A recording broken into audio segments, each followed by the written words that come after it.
And we are live. Welcome, everybody. It's Dan Latto today. We're running 7 minutes late. My apologies. I looked down at the clock and then I realised it's 7 minutes past one. Welcome to the Mindset and Hustle Show. My name is Dan Latto. Thank you for joining me today. I have no idea what this is saying across my cheap Primark t-shirt. I think it says Dan is awesome. I think, and a great dancer too. Probably what it says. And for those listening on the podcast, I'm talking about what's on my t-shirt. And if you're watching the replay on YouTube, thank you for joining us once again. So in this session today, I wanted to talk to you about coronavirus, but more than just coronavirus. Like, what happens if you have to have an enforced self-quarantine, or what happens if you have to stay at home? Some people are writing it off and saying, well, that's my week ruined, or my day ruined, or my month ruined, however long you have to stay at home. And then there's other people going, wow, brilliant, I get to stay at home. But obviously, if you're self-employed, a lot of people are panicking and that kind of thing. So what can you do to make the absolute most of it? And so I just wanted to cover some of that stuff off, because in my experience of hundreds of coaching clients and with social media clients, everything that we've done for the last 20 years, one of the biggest things, one of the biggest learnings around success and the lack of it is a lack of planning. And people do not plan anywhere near to the extent that they need to plan. Like, for example, we've been stocking up on items for the last couple of weeks because we heard about coronavirus and we're a little bit worried about it. And so we've been stocking up and having a pantry, effectively, where we got stuff and it's all stocked up, which is great. But what worried me beforehand was that we never really had stocks of anything. We live in a just-in-time kind of world. And I was like, what if that stopped for some reason anyway? So I've always wanted to have a stock of stuff that we could survive on if we had to.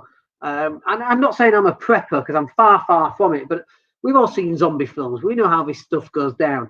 So we wanted to have that in place, and we wanted to plan ahead. And so people call it panic buying. I call it preparation. People call you obsessed. I call it dedicated. And one person's negative word can easily be turned around into someone else's positive word.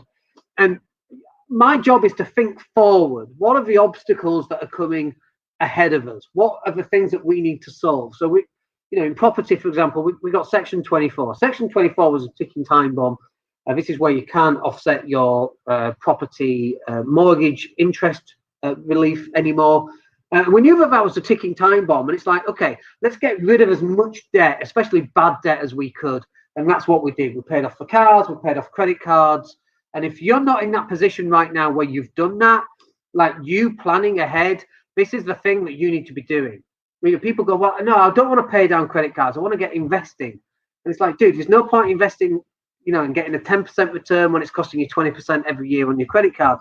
That's crazy. You've got to plan ahead. And I like this idea of prepare for the worst, but hope for the best. We don't know what's going to happen. Nobody knows what's going to happen. But in planning and preparing, you can offset some of the obstacles that you're going to have, because you can anticipate what are some of these obstacles going to be. What if a recession comes along because of all this stuff that's going on? It might not be coronavirus that gets you. It could be the fact that people are staying at home and self-quarantining, and that we're going to hit a recession. Like, what happens if you're in a recession and your debt to income ratio is really, really high? What are you going to do there? And that, for me, isn't acceptable. It's like something that we've got to be thinking about. So Tony Walsh is just saying, we've had a stock of non-perishable foods for some time. Absolutely. And I thought it was funny because pot noodles were like running out in England. Now, here where we are in Spain, all the stores are full. You can get hand wash. Hand wash is easy enough. Getting the antiviral hand wash just doesn't seem to exist. But no one seemed to be panicking. I was speaking to a chemist, and it's like some people come in for nose masks and that kind of thing. But we should all be planning and preparing. And if nothing bad happens, then great. You've just got a month's worth of toilet roll. Awesome. We now don't have to go to buy toilet roll for a month. But you've got to be planning ahead. And I don't mean just on foodstuffs and just because of coronavirus. This week it's coronavirus. Next week it's chicken flu, bird flu. Next week it's recession. The month after that it's an asteroid. The month after that the aliens are landing. Whatever that happens to be. And by the way, there is an order there's a really good book which is a bit kind of out there, and it talks about despot dictators, asteroids, and then aliens. That is the way. I think one of those was a virus, by the way. So it was despots, asteroids, viruses, and aliens. This is kind of the new world order and how the governments are going to take over the planet by creating this stuff. So I have no idea. You can be on the verge of stuff and think, oh, that's a bit like weird, or you can be on the verge of stuff and go, yeah, that's definitely happening. Like, I don't know.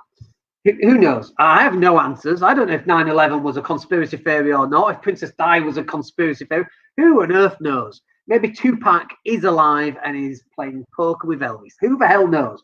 But it's not my job to anticipate what's right and what's wrong. My job is to anticipate what is best for my family and what is best for you as well, by the way, because I want you to survive everything that life is going to throw at you. 10 years ago it was climate change, 20 years ago it's climate change, today it's climate change, in 50 years it'll be climate change, in a million years it'll be climate change. Who the heck knows? But your job is to anticipate what might happen and plan and prepare for it. Let's just see what Tony's saying. Forgot about that. We've also got 2 or 3 months of kitchen rolls and loo rolls. Awesome. I thought it was funny. I saw people buying hand wipes going, I'm buying hand wipes, and they'll be not laughing when the toilet is blocked. We just had to deal with that with a tenant who was flushing hand wipes, and we're like, dude, that's cost £200. You're paying for it anyway. So just be aware of that. But your job is to anticipate what the problems might be and then build a plan around preparing for it. Now, you can't plan for everything. Admittedly, you can't plan for everything, but you can plan for most things. We know a recession's coming. Like, think about that for a second. We know a recession is coming. We don't know when it's coming, but we know there's going to be a recession at some point in the next 20 years. Now, think about that for a second and then think, okay, we know a recession is coming. What can we do to offset a recession? What products do we need to have?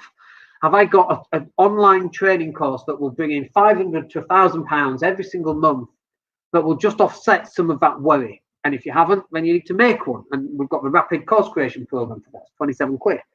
But your job is to understand what's coming and to prepare for it beforehand. We know that cars are going to be like fuel cars of gas, of oil and diesel and petrol. Those cars are going to be eradicated in the next 10 years. Okay, you're not going to be able to buy a new petrol car in 10 years. We know that this is happening. And, you know, I've got shares in Tesla, for example. Tesla, by the way, is going to take over the world. And if you can't see that, it is happening. Wait till his HGV truck hits the marketplace. Wait until the solar panels are on everybody's roof and everyone's got new solar panels instead of tiles. Wait until that happens. It's like a 33% more expensive for buying a normal roof. Like, that stuff's coming mainstream. Wait until everyone's got a Tesla wall. We know it's coming, right? Your job is to anticipate that stuff is coming and make the right decisions. And I don't need you to be able to tell the future, because not many people can do that accurately. But we know that some of this stuff is coming. And we look at some stuff in the past. Look at Amazon. Look at Apple. We knew, now I'm older and I'm able to look at that. It was so obvious that this stuff is happening. And you look at something like Tesla. Tesla's going to take over the world. It's so obvious that stuff is happening too. Your job is to anticipate and to plan everything in advance to make the best choices that you can. We know that if you're carrying large amounts of credit card debt or any credit card debt, that is a bad place to be. We know that. If you've got car loans, that is a bad thing to have. If the car loan is being paid for by money that's earned by you going in and exchanging time. I was just this week actually looking at a Lamborghini, and I know we shouldn't be buying this stuff, but it was 80 grand, a bright yellow one with no roof, a Lamborghini, a Gallardo Roadster, and I was looking at that. I can't help myself sometimes. My wife just looks at me like rolls her eyes, like, you're nearly 50. And I'm like, no, I'm like 21, I feel 21. And I'm looking at this, and there's a difference because my income comes from my property, which is cash flowing from other people going to work. It's not cash flowing from me going to work. I could buy a Lambo for 1,500 quid. All that is easily covered by my cash flow coming in from my property. I could do that if I want. I don't have an issue with that. I have an issue with people going out and buying a Lambo when they're having to earn £100,000 a year at a job. It's crazy. You can't do that. We know that that's a bad thing to do, and yet people are still doing it. People are going out and having spending money on credit cards and having retail therapy because they're depressed, because they're in debt, spending money on a credit card. I've been there myself, by the way, and I know how it feels because I've done it. And then buying more stuff that gets them into worse debt, which means you have to buy more stuff to feel better and gets them into worse debt. We know that that's the path of the path that's going to ruin you in 5 or 10 years' time. And it's really hard getting off that. We know that. We know that eating donuts and chocolate and crisps, he says, touching his tummy, put on loads of weight. But I fasted for the last 47 hours. I ate last night and I'm going to eat again tomorrow. I'm back to fasting, thankfully. But we know that that's not a good plan, and yet we still do it anyway. So this is the key. Get the plan, get it written up, get it into an action plan. I've still got my this is my goals for week starting. This is lined up. This is for me to fill out for next week, so I know what the plan is. We're planning everything. And if you're at home, either enforced or self-enforced, then you need to start planning what you want to happen and when. If you're going to create a training course, so we're start of March, and you go, okay, Dan, I'm going to buy your rapid course creation. Yes, please do, 27 quid. I'm going to buy it. I'm going to sit down this month. I'm going to write down my course. I'm going to record my course. I'm going to release it on the 1st of April. Awesome. You've got 3 weeks in which to do that. Now you can go ahead and start planning the process for that. So now you've got an asset, and then you can start selling it. And do you know what? I was saying this just this morning that I was having coffee with Richard because the basketball was all shut down due to a festival that we've got, which we're not going to for coronavirus, but other people are. But we're planning everything. The idea is that you have an asset, and when you sell an asset, even if you just make 4 sales a month, every month at 27 quid, I will take that. Is that 27 quid? Is that £108? I think it is. I will take that every single month off just one product. I would love to do that, because if you're doing that, that's £1,000 every year. It's at least £1,000 every year. Now you go out and make 30 different courses, and you're making £1,000 every year off each one. There's £30,000 a year. That will cover your monthly income. Now imagine that for a second. At just one sale every week of one course, this is where the planning comes in. But you've got to see the bigger picture for what it actually is. My plan is to make lots of courses. I remember first starting up in property, I wanted 31 properties. That was my be all end all. That was my absolute target. Okay. And the reason for that is how many days are in a month? Like the longest months. How many days are in those months? 31 days. I wanted 31 properties because I wanted to get paid every single day for the rest of my life. Some days in February and days that are 30 days, I would get paid twice. Imagine that. That was my target of having 31 properties, and we superseded that. So the next bit then, like on training courses, was what if we had 52 training courses? Well, why would you have 52 training courses? Well, 52 weeks a year. If you could sell one course every week and you had 52, let's just do the maths on this. I've not done the maths on this, but let's run it now. So if you had 52 training courses and each training course was £27, that's £1,404 every single week. If you sold one training course every week, times it by 52, it's £73,000 a year just on creating courses and selling them. That's why we want to do it. And that's exactly what we are doing. We've got more training courses coming. And by the way, not all training courses are 27 quid. Some are going to be 7, some are going to be 97, some are 200. And there's upsells and downsells and cross sells and all the rest of it. But this is all about planning. What are you going to do when you're going to spend that time at home and people go, oh, I'm too busy. I'm going to lose all my income if I have to work from home because I'm hands-on and my customers need to be hands-on. I'm fixing washing machines. Great. Well, how about you make a training course on washing machines or whatever that happens to be, or whatever that needs to be for you? Well, what if you create a training course on how to fix Bosch and Indesit and this, that, and the other, and so show people how to make money so that they can start up a part-time business as well. There's all sorts of training courses that you could create, and this isn't just about creating training courses. This is about you going out or staying in, actually, about you staying in and working out where's the money going to come from to finance my next 5 years. What if you created every month for the next 12 months a brand new training course? Okay. And then in 3 years' time, you'd have what, 36 training courses? Imagine that. Now imagine if you could do that every month. You created 2 training courses in 36 months. You've got what is that? Is that 64 training courses? Like, think about that for a second. And now you're starting to push them. And the stuff that you created 3 years ago, in 3 years' time, the stuff you created 3 years ago, you're still selling, but you're still making more training courses, or you're still planning your future. You're still working out, okay, this training course would sell off, buy off, or pay off this credit card. This online training, or this live training, a mastermind group where people come together, and that income is designed to either pay off this course or pay off this car, or this is our holiday fund. How many £97 training courses can we run every year? So let's say we run 4, and let's say we sell 30, because it makes it easy. So that's £3,000 a quarter, £12,000 a year. Great. What are you going to use that 12 grand for? Well, it's a grand a month on average. Is that making a holiday once a week, going away somewhere, going overseas? Is it paying your mortgage down? Like, what is that? And this is all part of the planning that you need to instigate into your life, so that in 5 years' time, you get to where you want to get to. Because this is the problem. People are where they are today. They plan for the month, but they don't plan for the year. They don't plan for the next 5 years. And they don't plan for the next 10 years. And they wake up in 10 years and they look back and they blinked and they're going, wow, where did that last 10 years go? And if you don't think this is going to happen, blink your eyes, look back at the last 10 years. What the hell was I doing? I actually know what I was doing for the last 10 years. But when I was 37, I was broken, kids were abducted, single. Like we spent a lot of time and effort planning to get us to this stage. Now living overseas, now happily married, now with a new child, like she's 5 now, living next to a med. We planned the whole lot. Okay, and the reason why we're living that life today is because 10 years ago, I didn't have anything else. I had the property, thank goodness, touch wood, I had the property because that carried me through.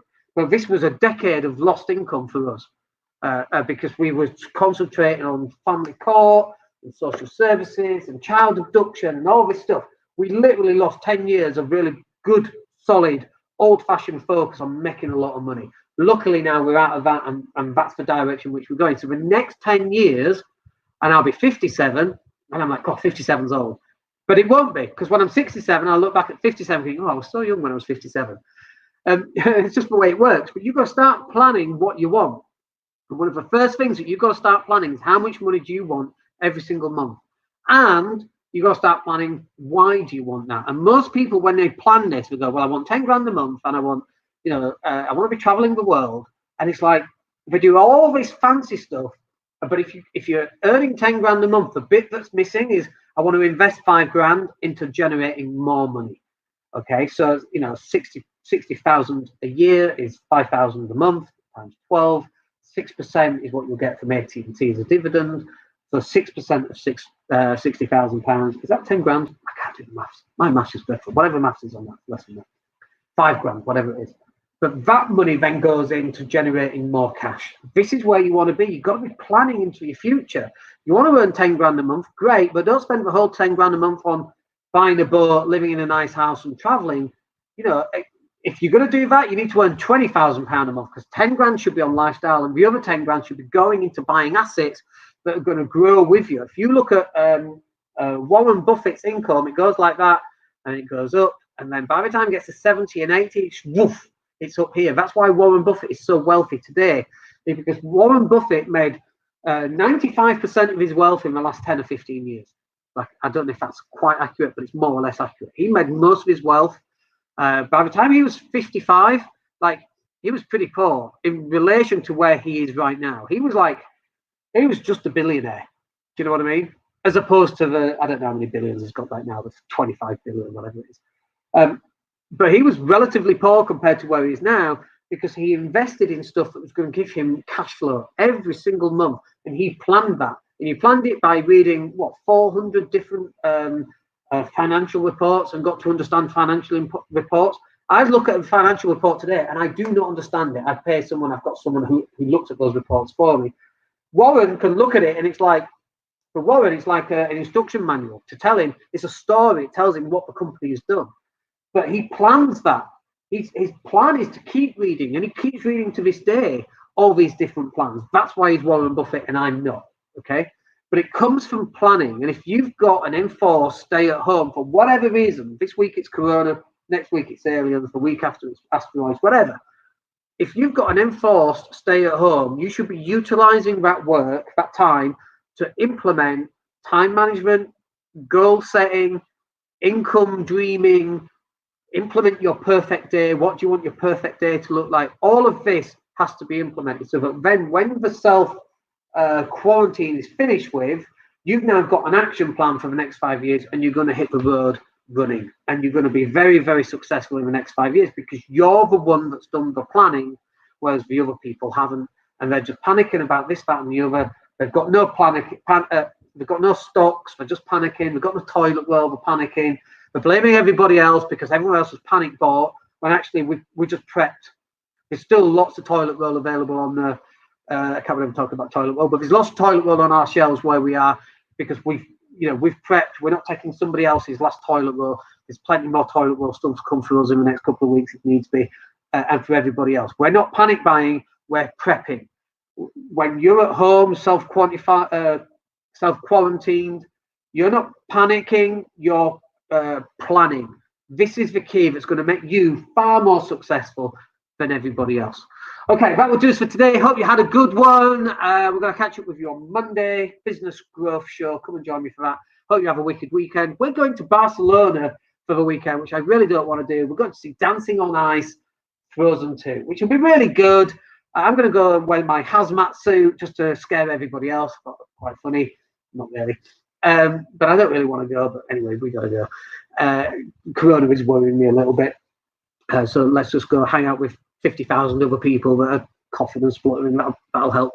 Anyway, we're going to go do that. I hope you have a good weekend and stay safe out there, people. We'll speak to you on Monday. Have a good one.